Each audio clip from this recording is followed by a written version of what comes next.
Hey everyone, Mr. Happy here, and I just finished day one of Dancing Mad Ultimate. It's been a long day. I've been up for like 16-ish hours at this point, but for this Ultimate Prog, I wanted to do kind of like a vlog of like what we've been doing thus far, changes we've been making, ways I think things could be resolved, and kind of my expectations and thoughts on the encounter so far. So this is the day one vlog, so I've not really had that much time inside of the new encounter yet.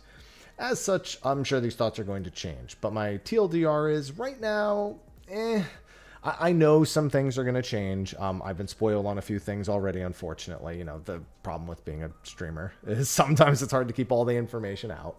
That being said, I'm still not like crazy about what I've seen so far. Like, it's okay, but it's just kind of okay for me at the moment.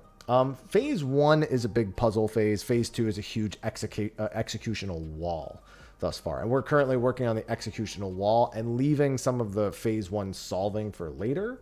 So that's kind of what we're working on right now. It's pretty straightforward, though. It's just a lot of being able to recognize things pretty quick and move in patterns. It's a little frantic, which I think a lot of people are going to enjoy. This Revolting Ruin Tank Buster, basically, it hits the first in aggro with a cone and then the second in aggro with a cone. But what we've been doing is we've just been swapping. So basically, we just do a provoke. So the person who's second in aggro provokes, and the person who's first on aggro just takes both busters. We were using invulns on these, but we started just kitchen sinking one, invulning one, and then keeping an invuln for the follow-up phase. So we literally just have one tank take both of those, and then we just leave it on the other person because they're going to be taking the buster since you just had the kitchen sink. So that's how we just do Revolting Ruin 3. Now, Graven Image 1 is kind of similar to the original Graven Image 1 in a lot of ways, just without being able to like knockback cheese the entire thing. But the big thing that changes is the shape of Kefka's AoEs and, you know, how many mechanics he's doing at the same time. So when Graven Image 1 begins, all four of one of the roles will get a tether. This tether will knock all those players back. And from my understanding, you can't knockback resist. Somebody else tried it and said it didn't work. We've just been doing the knockback, and quite frankly, it's been fine.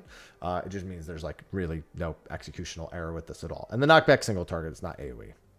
So once we have that, we come into this phase, and it's going to mark either, you know, it's going to mark either a bunch of players with spread markers, or it's going to mark one DPS and one support with a stack. And then Kefka himself has rings around his hitbox. So the bottom ring is the ice mechanic, which is these cone AoEs, and the top mechanic is whether these fires are real or fake. So he could give you spreads real, spreads fake, which becomes stacks, stacks real, or stacks fake, which becomes spreads. And then it's just about knowing whether or not you need to stand in the ice because it's real or fake, or not in the ice. So in this particular pattern, everything's real. You can tell because there's no question marks anywhere. If the bottom ring had a question mark, then the ice would swap positions. So, you know, we would basically want to stand in the ice to resolve these. And the top is real because there's no question marks, which means these stacks are real. And again, these are roll stacks. It's all four DPS together and all four supports together. So we just recognize that real quick. People ride the knockback over there, and then we have that resolve. These are enumerations. If you have any less than 4, they blow up. So that's not great. Right after that, from the north side of the room, there's going to be a laser that fires at 4 players. It's a pretty big laser, but we just need to do a conga line from west to east. The way we do this conga line is instead of doing like a true west to east conga line, we do our congas relative to the side of the room that we resolved the previous phase on. So like we resolved our stack as the DPS at 4 and the supports resolved it at 2. So we're taking the west side of the room and doing a conga, and they're taking the east side of the room and doing a conga. But if it had been reversed, then I'd actually be on the other side of the room. And from there, we do it from middle to out. So it's, you know, M1, M2, R1, R2 from middle out to the side. And that's what we end up doing here.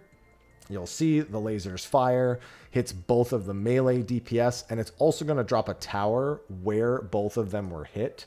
So the 2 players who don't get it in the conga can step in it. Because it's always 2 DPS and always 2 supports that get shot. It's the other 2 DPS and support that have to step in for the tower.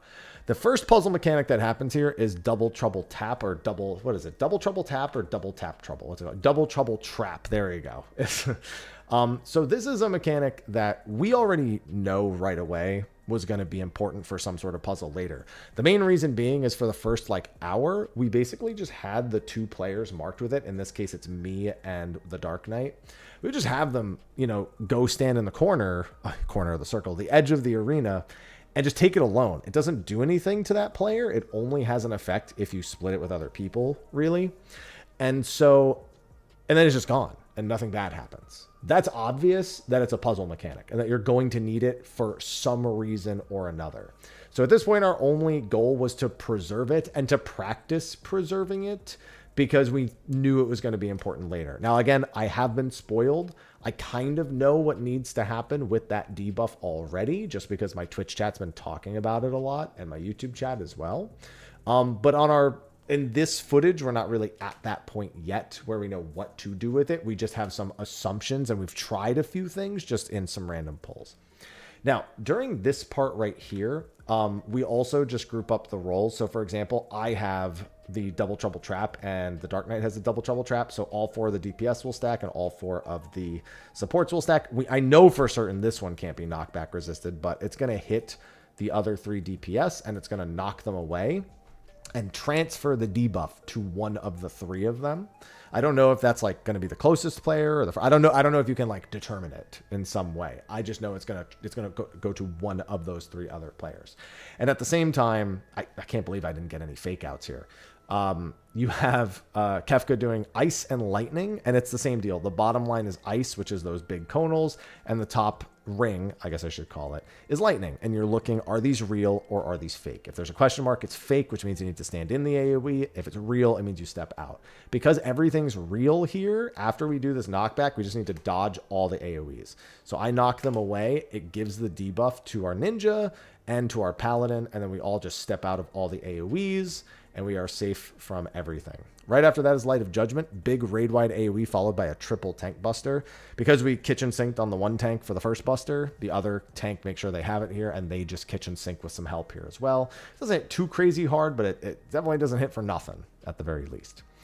After that, we're going to get into Graven Image 2. Now, I can already tell you, again, I already know the way we're positioning for Graven Image 2 will not work, because my chat has already talked about it. So I know full well what we're doing here will not be how this looks. But for sake of like getting through it, we basically did color pairs and dropped a bunch of these puddles at the wall. So just like in Savage mode with 08S, there is going to be 4 people who are tethered with a gravity well and 4 people who are tethered with a rock. And the gravity well is a pair stack, so you need 2 people in it, and the rock is a spread. The big thing is here is that if the rock hits a gravity well, it will detonate it and it will wipe everyone.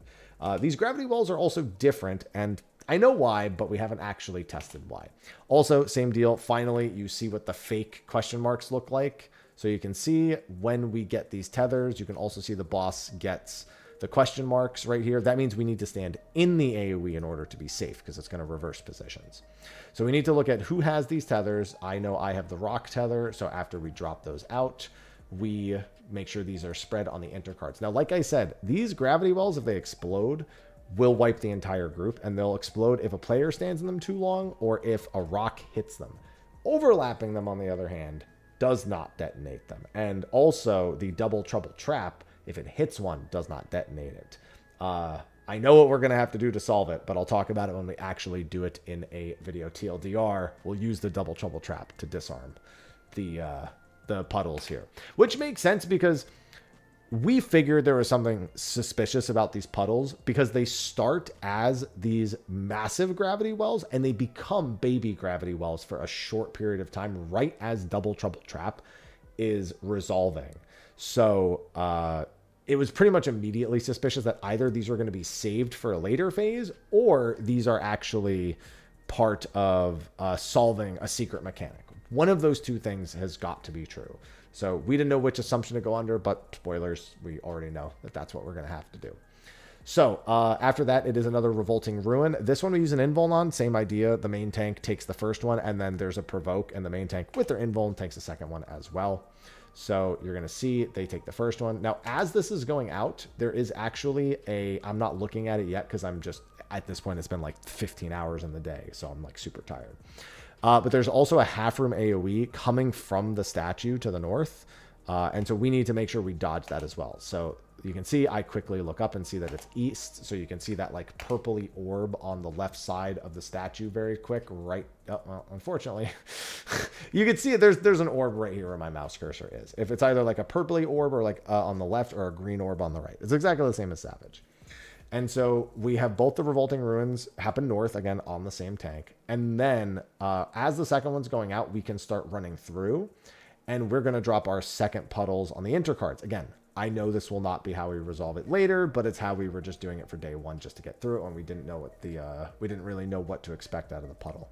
And then we just have all 4 of the rocks step in onto the intercard spots. And then there's another half room. You could see the orb right there. Real quick, you can see that orb. That means we all need to be on the left side. And then there's going to be the double trouble trap. So we were doing DPS are north and get the 3 that aren't marked are going to get knocked south, and the supports are south and they're going to get marked north. We will be doing this differently. Probably the next time you see it, hopefully you'll be seeing it done a different way in day number 2's vlog. But yeah, just for the sake of keeping the trap active so we could carry it through the whole phase and see the timing, we made sure to like make this a consistent thing. And also make sure that our mitt and our healing is on point. We're not just skipping that part of the prog and then we have to come back to it later. Another Light of Judgment. Also to point out the puddles changing. So right here, you can see the puddles that become the super puddles. Now they just become the baby puddles. And there's like a brief intermission period where they're kind of transforming into the normal puddles.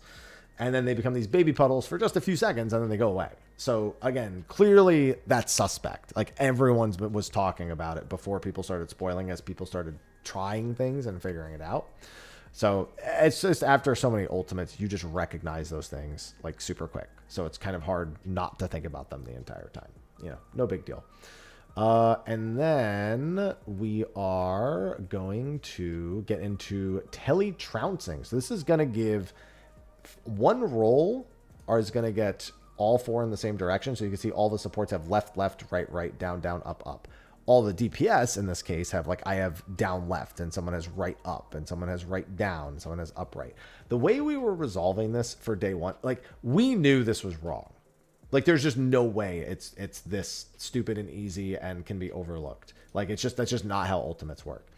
So what these teleporters do is when the debuff expires, it puts an arrow on the ground. And when someone steps on that arrow, it'll teleport them in that direction and bind them in place for a short time. So what we do is we had the double outs, like the support role in this particular case. They place their first one on the cardinal. And then an interesting interaction is that if you overlap 2 of them like this, it actually cancels them out. It deletes them. So we have 4 that are placed that are doing absolutely nothing. And we have 4 that are placed that we're going to be using in order to resolve the next mechanic, which again is wrong. That is not how we're going to end up doing it. And I already have a pretty good idea of what we're going to be doing. Says I know what the end result needs to be. And thus there's a very logical way of resolving that. And that's going to be hilarious if you ask me. So now this is going to be a double trouble trap, which we're going to resolve the same way. We're doing it on 1 and 3, and we're going to get launched through to the other side, from 1 to 3 and 3 to 1. And then we have tethers from a tower. The tethers from the tower are a left tether and a purple tether on the right. The purple tether on the right is going to do an AoE sleep on the target, and that's going to do a ton of damage, and it's going to render them unable to move or act. And only damage can wake them up, other than the damage they took that applies the sleep. The other players are going to get confused and very rapidly run towards the nearest player, which the way we'll set this up in this incorrect way of doing it is I will basically running towards the inside. So the purples are on the 4 cardinals inside, and I'm on the outside, and all the people with that tether on the outside. We walk into that, get teleported outward, and then we won't hit them and they won't die. So that's the incorrect way of solving it, but that is the way that we decided to go about it just for the day 1. Then we also can see there's an eyeball with a question mark north over by the statue. That's also from Savage. Basically just means that when that resolves, we have to be looking at the statue, which that's going to resolve at the same time as this last little AoE vomit right here. So this is, everything's fake, but it's also, so we have 2 stack markers and some lightning AoEs, but everything's fake. So that means we need to stand in the lightning AoEs and spread while looking at that statue to the north and not at the boss. So that's what the call is here. You know, somebody looks, you know, somebody does a GCD and looks, that's always a risk there. But you actually only need to get Kefka to under 15% here. So the DPS check is incredibly lenient. It's really going to be about solving the rest of those puzzles. So once he's under 15% and time naturally passes, he'll say, yes, I'm filled with glorious purpose, and he'll come down. At this point, we're not really dealing much damage. We're just trying to figure out the mechanic, because this phase is like 80% one mechanic, very similar to phase 3 of top, where it's Hello World. Forsaken is effectively a new Hello World, in that you have to go through the motions 8 times back to back without screwing it up, or it's just going to cascade out of control and people are going to die. So we make a conga line north and south. We have all the DPS north, we have all the support south, and then the Forsaken cast itself. This will apply several debuffs on people. It will give one of the roles 3 spreads, and one of the rolls 3 cones, and then one of each person in those rolls will have a stack. So we basically use these as our assignments for the entirety of the rest of the mechanic. The big thing here is the debuff we have with 4 stacks. Basically, we have to get hit by towers 4 times, and every time we get hit by a tower, it will actually resolve the mechanic that we have marked over our head. If we get to the end of the phase and we have any stacks, we will instantly die. Or any player with a stack will instantly die. So what we're doing is we're making in between these 2 towers that spawn the Mickey Mouse head. That is our new north, our relative north. And we're putting the cone mechanics in the ear to the left of Mickey Mouse, and in the spread mechanics are doing it on the ear to the right. And then it's a matter of, well, how do you actually resolve this? So you can only have 2 players in each of these towers. They are enumeration towers. So you can't have more than that, and you can't have less. So we have like a little prio system for this first one that just ends up working out, where, you know, most of the time our assignments are going to be relatively static, which then makes the rest of the phase a lot easier to solve. But there's a stack marker and a cone marker in our tower, and then 2 of the cone players are outside of the tower. And in the other tower, there's a stack marker and a spread, and then 2 spreads are outside of the tower. So what ends up happening is when this resolves, when this tower hits, it doesn't really do a whole lot of damage or give a magic vault, but it forces everyone in that tower to lose a stack and to have the mechanic they were marked with execute immediately. So you can see I get shot with a cone. The cone players will shoot a conal at a player that is closest to them. And the stack is just hitting, you know, it's just a stack. And that can be done with 3 people. It's not all that threatening. And on the other side, there's a stack with 3 people and a spread on the opposite side of the tower. So that's going to take 1 stack off of 4 people. What happens when your mechanic resolves is it actually gives you a new one. But fortunately, this is relatively static in a sense, and that those 4 players are always going to become 2 spreads and 2 cones, which now gives us 4 cones and 4 spreads for this mechanic. Now, there's a few different ways to solve this. The way we've been doing it, we're probably not going to do anymore. It is way too exact. It is way too punishing for even the slightest micro movement being wrong, and I would not do it this way. I think we have a different strat we're going to be doing starting with day 2 that I think is going to be infinitely easier to execute. But for now, what we're doing in this footage is we are sending, same deal, the conals are going to go into the left Mickey Mouse ear, again, based on the new north being, in this case, D. And the spreads are going to go into the right Mickey Mouse ear. And the players that didn't do the first set of towers, that still have 4 stacks left, they're going to do the second set of towers. We have the 2 cones shoot each other in the left Mickey Mouse ear, and the 2 spreads just spread apart in the other one. At the same time, what's happening is the boss is going to cast Futures, I forget, it's Futures something and Past's End. And so that's going to actually bait on 4 players and fire a Kefka clone. It's going to fire 3 Kefka clones, and Kefka himself is going to try to hit one of the people. And so you need 4 people to bait that. That baits to the closest person. And because of that, the 4 players who are not in the towers need to be the 4 players baiting the past or future mechanic. So we have the left Mickey Mouse ear is 1 spread. The right Mickey Mouse ear has another spread. You can see I am right there, the Pictomancer, kind of close to us, but outside of the tower. And then the 2 conals are off on the other side. Again, we are going to be changing that for day 2. We already talked about it right before my raid and stream ended. But the way it looks, if you resolve it correctly, approximately, is that this tower will hit. These 2 conal players will go, and then those 2 spread players will get hit. And now everyone has 3 stacks. But we just fired those clones, and the name, Future and Past, determines how we actually have to do this next mechanic. So if it was Future, the entire party needs to go to the opposite side of the room from these towers and bait all the clones facing the other way, because future means that they're going to fire an AoE in the direction they're being baited, and so we need to make sure all 8 people bait them that way.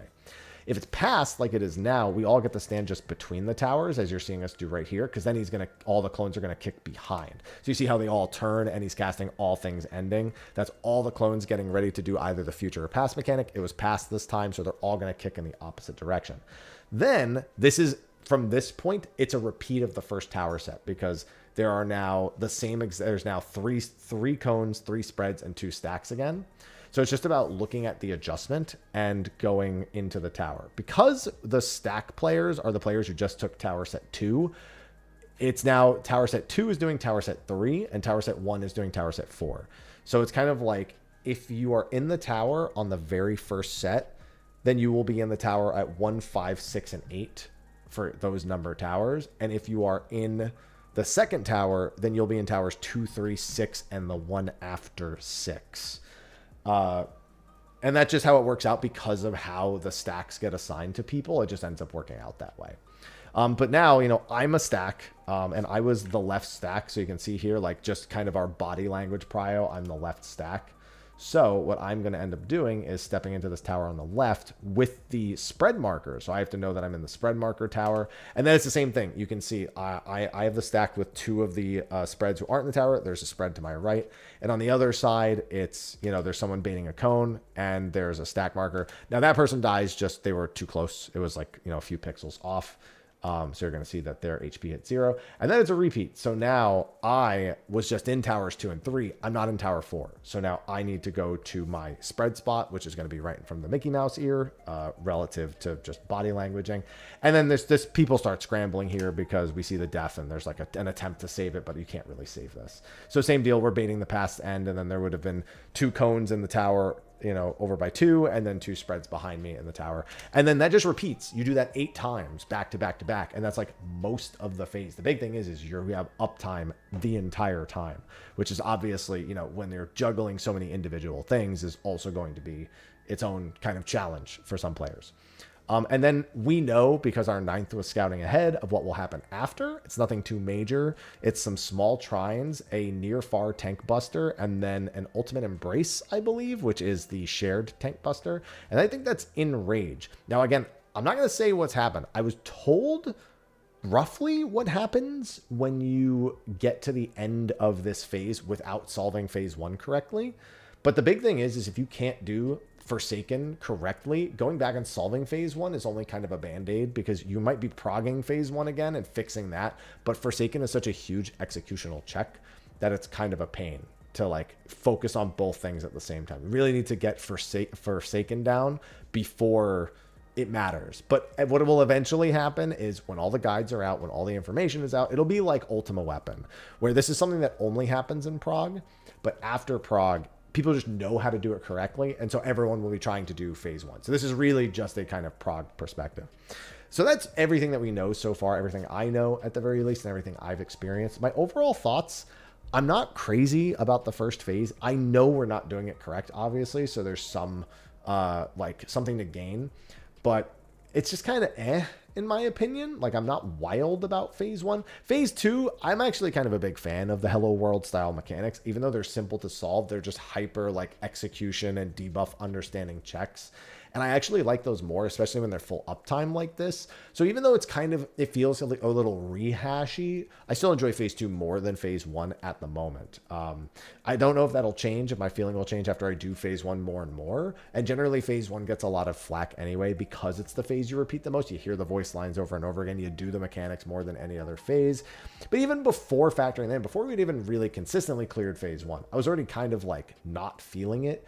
And I think some of that's a little bit residual from the fact that 08S is actually, like, as a DPS, is super boring. This one's not really boring, but it's not, I don't know, it's not tickling my brain. There's not like a huge dopamine hit. I'm not like excited as I'm getting through phase 1. I was pretty much going through the motions like super fast. And I'm hoping that when we go back to fix it, maybe that changes it a little bit. But there's fundamentally nothing wrong with this phase. It's got a lot of personality. Of course, it's Kefka, some fourth wall breaking. The voice lines are really well done. And of course, Dancing Mad is a great track. So thus far, everything has been really cool. And by the time we get through this phase, we'll be like 6 to 6.5 minutes into the encounter, which is a pretty good place to be. So we're hoping to be there by the end of day 2. And then it'll just be a matter of what does phase 3 look like, which I'm sure our 9th will have scouted ahead because I'm sure someone's going to be on phase 3 very, very soon. But overall, I'm not crazy about the fight thus far. It's okay thus far. We'll see how phases 3 and onward actually look, feel. There's got to be something fun, unique, cool, crazy, because God Kefka is, that's the end of Kefka originally. So I'm very curious to see what will actually happen when we get to phase 3, when everything is done correctly. But that's going to be it for my day 1 vlog. I need to shower, I need to eat, and I need to sleep because I got to be up for another, 14 plus hour day tomorrow. So I'm going to get this uploaded ASAP, and that's going to be it. So thanks everyone for watching. Look forward to the day 2 vlog. It might be a shorter one if I'm just stuck in Forsaken for most of the second day. We shall see what actually happens, but that's my day 1 vlog and thoughts on Kefka Ultimate. So let me know what your thoughts are in the comment section, and I'll hopefully see you in the stream or in the next video. And until then, take care.